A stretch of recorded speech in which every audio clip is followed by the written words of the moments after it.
What's up, guys? It's the Honest Outlaw here, and today we've got something brand new for you.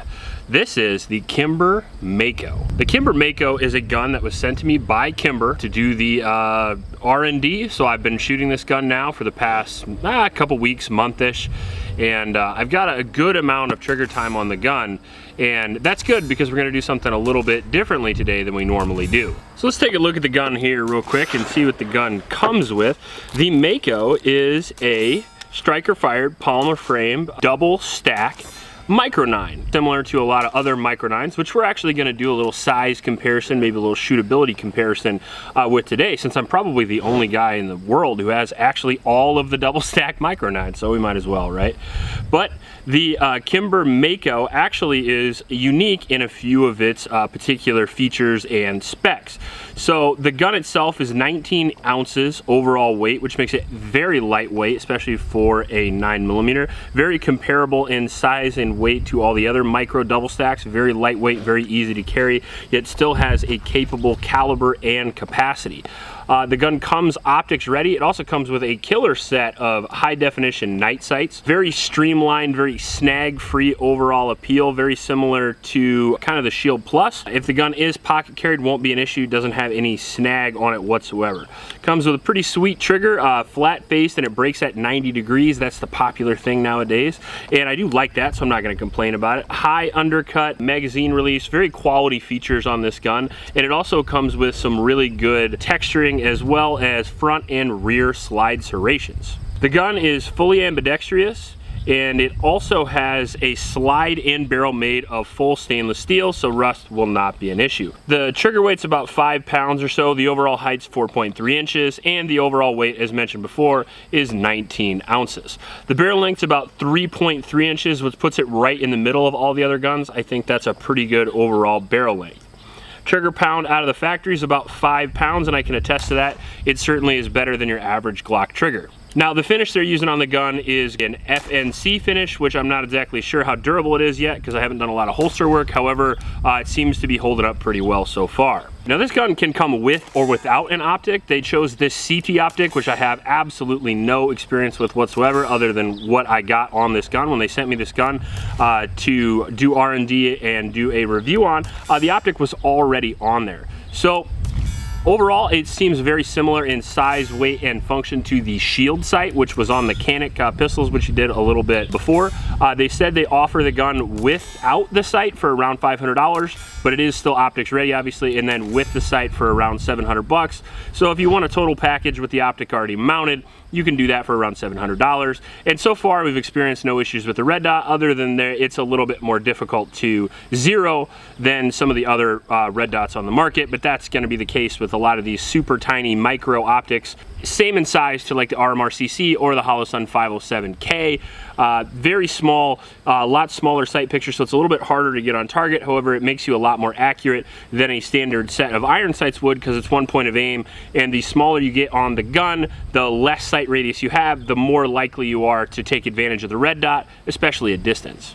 Now, one of the more controversial features of the gun, in my opinion, is going to be the closed off top of the ejection port. As you can see there, there is no open top on the ejection port like there is the Hellcat, the Ruger Max 9, and on, and so it goes. And in the literature that I read about this gun that they sent me, they told me that that is because of spent gases and stuff getting in the way of the optic and ruining the optic and getting debris on there and things like that, which I guess I could see. Also, you have environmental concerns about getting dirt and debris, and there's just a smaller chance of that happening. I'm not sure either way on whether or not that works or doesn't work. I can tell you that I have got about a couple hundred rounds for this already, and we've had no reliability issues. That being said, I haven't done any adverse conditions with this either. Since this is meant for a carry gun, I really don't think that's necessary. I mean, unless you're like doing one of those crazy CrossFit things or the tactical games where you're like rocking this appendix and you're like slogging through the mud and stuff. I don't think most people are gonna do that. However, that is a nice feature, I guess, as long as it doesn't affect the overall reliability of the gun. So if you like that or not, that's up to you. That being said, the ergonomics of the gun are really nice and really smooth. It seems a little more refined. It's certainly a lot more snag-free than some of the other offerings in this size, like the Taurus or the Ruger Max 9 or even the Hellcat. It's a little bit pricier, I think, too. Maybe not, like somewhere around the $500 range. However, it does seem to be a little more well-made. I've already shot this gun quite a bit, and we're gonna do the shooting portion in this video like we normally do, except for because of my shoulder issues that I've had the last few days. We're actually gonna have my wife shoot this. So I did a lot of the filming, like I said, first-person shooter style. So hopefully you enjoy that a little bit, and then you can see my wife shoot this right now. All right, so we've got the Mako out here. This is the first time you're gonna shoot this. Yes. Hopefully I don't look stupid. Well, we all look stupid on YouTube sometimes. Now that's one of the issues with the Micro 9 right off the bat, is that there's not a lot of room for manipulation. And a grip. Right. Came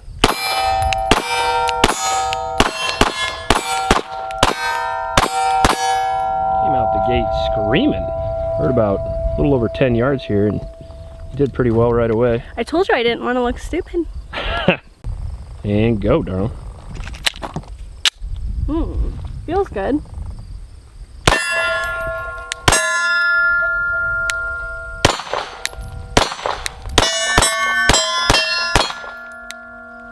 Oh, what did I do? Looks like you didn't shoot the mag. I thought I was done, and then it turns out I wasn't, so. I like it a lot better than the Hellcat. Yeah? It actually feels really good. Yeah, the ergonomics on it are actually Yeah, they're really good. The side release is easy to hit. The mag release is, everything is pretty good. I like that the sights are 2 different colors. That's helpful. I like that the front sight is more orange, so you can differentiate it from the red dot. Right. It's a well-done sight picture for sure. I like the fact that they came with quality sights, so if you choose to buy the cheaper non-optic version, which I think a lot of people are going to do, you still have a high definition front and rear, which is super dope. Yep. I'm feeling very positively about this little bad boy, which I honestly didn't think I was going to, because I don't actually really like Micro 9s, but this one's not too bad. The smaller the gun, the harder the gun is going to be to shoot, regardless of the features and all that kind of stuff.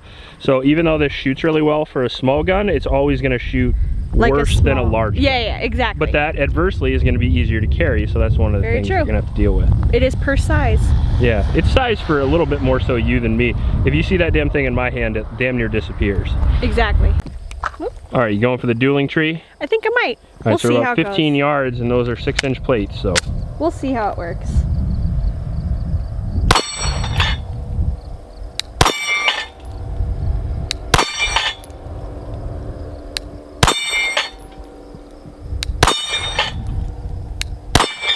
Holy shit.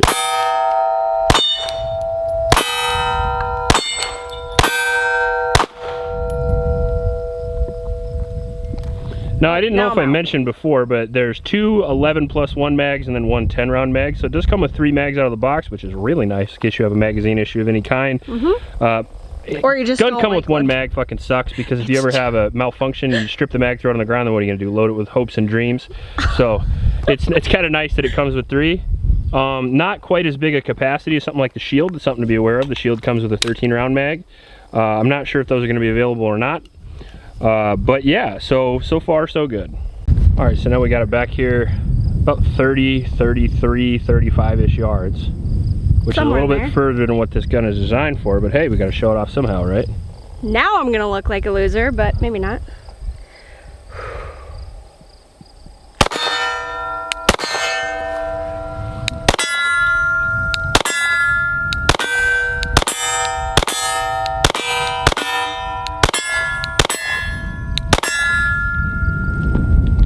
Damn, girl. Getting good. I kind of like this little guy. I really didn't think I was going to, but it's I didn't think you were going to either. You normally hate double stack. I literally was complaining about shooting this little thing before we started, and it is winning me over. Well, still no reliability issues, which is good to go. We're actually shooting some pretty cheap ammo right now, too. All right, so now my beautiful wife, we're at about 40 yards here.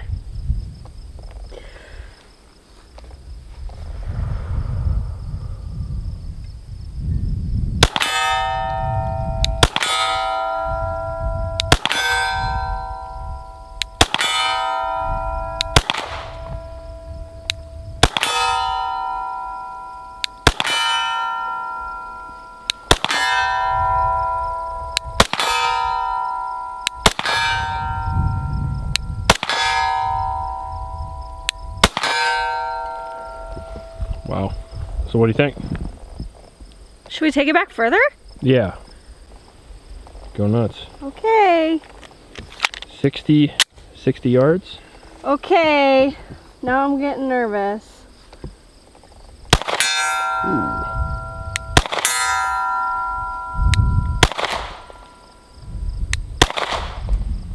Relax, slow down. Now I'm nervous. Slow, steady pull.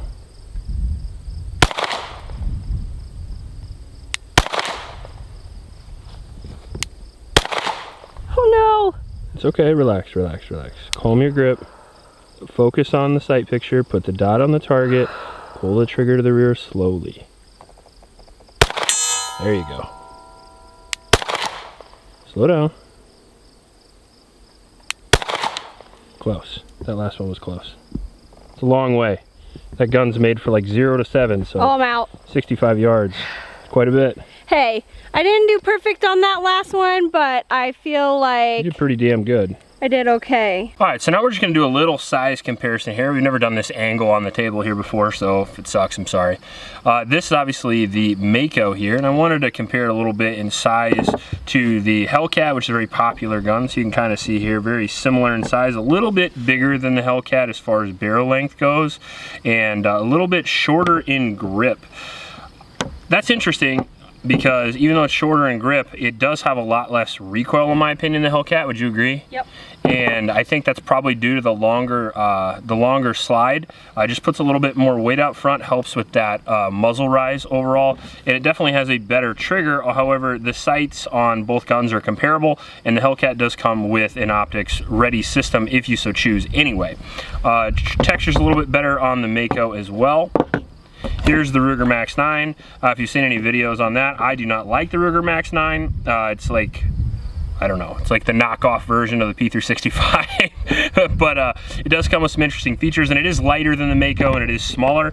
So if you're looking for a pocket 9mm, this one might be the way to go. I'm not sure on the pricing on the Ruger, but it does come with a pretty decent set of sights and a red dot mount as well. And it is a little bit smaller and a little bit thinner than the Mako is gonna be. Now here's my P365X.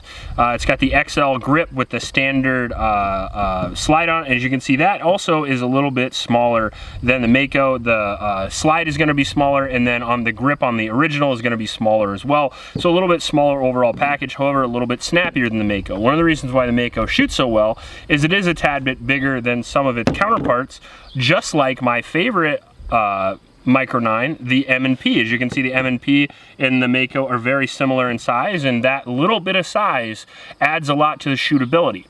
Now that depends on what you want to do with the gun, because the little bit of size also makes it a little bit harder to carry. It is a little bit of a trade-off. Now when I say a little bit harder to carry, it's not much, because these guns are very small overall still, especially when compared to a full-size gun, so be aware of that. If you're comparing this like a Glock 19 or something, it's going to be significantly smaller, but it is overall a little bit bigger than all of its counterparts other than the Shield. And here finally is going to be the GX4, the Taurus offering, which I also do really like, and is a really good budget offering. Does have good texture and good grip on the slide, and however, with the Taurus you're going to get a much shittier trigger than the Mako and a shittier set of sights as well. Now the controversial thing about the Mako that I was wondering about is it does kind of have like a high point-ish ejection port. Where it has the closed off top and it just ejects out of the side, and that didn't seem to be an issue during shooting, because we now have a little over 300 rounds through the gun with no malfunctions, the varying types of ammunition. I shot mine on the POV footage with Fiocchi and then a little bit of Federal, and then today we were shooting some Fiocchi again, but we were also shooting some Phoenix 115 grain remanufactured ammunition, just because 2021, the ammo crisis, I want to make sure to try remanufactured ammo with every gun just to see how it operates, because it's still cheap and available. So I wanted to see if it would run it, and it would, and some of these other guns on the table would not. So just be aware of that. Now 300 rounds is not what I would call a review amount of ammunition, so there may or may not be a future video on this. I wouldn't call this a review, more of a presentation if anything. However, I didn't hold anything back. As far as the gun goes, it ran really well, and out of the 300 rounds we had 0 malfunctions. All right, so the Mako, cool name. It comes from a company, Kimber, which I have very little experience with. I've owned one of their 1911s, and it was pretty good. They don't have the world's best reputation as far as that goes. They also had the Solo, which I've had no experience with. It probably didn't have the best track record. However, this thing seems to be coming out with an absolute bang, in my opinion. We shot this really well, and most of that to due to the good texture, which I absolutely love. The good trigger, which I'm such a fucking trigger snob that, I mean, trigger's nice, right? Not only is it flat, but it's wide, and the brake is really soft, and the reset's really nice as well. It doesn't have a mushy reset whatsoever, so it comes out really easy. I like that a lot, and I like the fact that it comes with a good sight picture with a wall of red dot. Now, I mean, I'm not gonna do any Sage Dynamics drop tests on the red dot at this moment because I'm not sure if it would hold up to that. $200 red dots generally are not the world's most reliable red dots, although the Sigs are pretty good. In the future, we'll do a little mini review of this where I'll beat the crap out of it. However, though, I believe it's the Shield pattern, so you could just put on an RMR-CC if you were that worried about it. Overall, though, I like the sight picture, I like the trigger, I like the texture, and I like the price. I mean, $500 for a gun is not too bad, especially if one of these double-stack Micro 9s is comparable with all the other ones. Overall, I think it's a good gun. I think it comes out with good features, maybe some superior to some of its counterparts. And I think it's doing well. We'll do a 1,000-round review of this gun, and we'll test it with all kinds of different types of ammo, anywhere from critical defense, critical duty. I have some hollow point tests I want to do with this gun, and a few other things as well, including some durability stuff, just to see. I want to do an adverse environmental test with this ejection port to see how that goes and see if that is any better or any worse than some of the other guns. So if you're interested in that, stay tuned. Go down and click the link and subscribe. I also want to mention my page supporters. Thanks for supporting this ammunition. I didn't mention in the beginning like I normally do because I got distracted. But yeah, if you want to help me support the channel, all you got to do is go down to the link in the description, hit that patron thing. Also hit the link for the local shelter. I would really appreciate that. Those kids could use your support way more than me. So do your good deed for the day. Go down, click that link. If you like these videos, please like and subscribe. Please support your local homeless shelters, and remember to recycle. I'll check you later.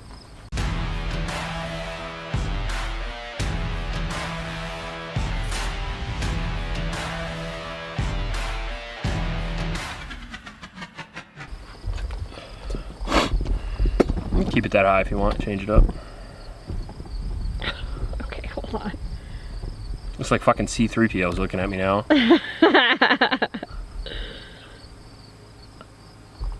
I feel like I'm too close to your face. I don't know, C3PO, what do you think? Okay, go. He thinks it's too close too.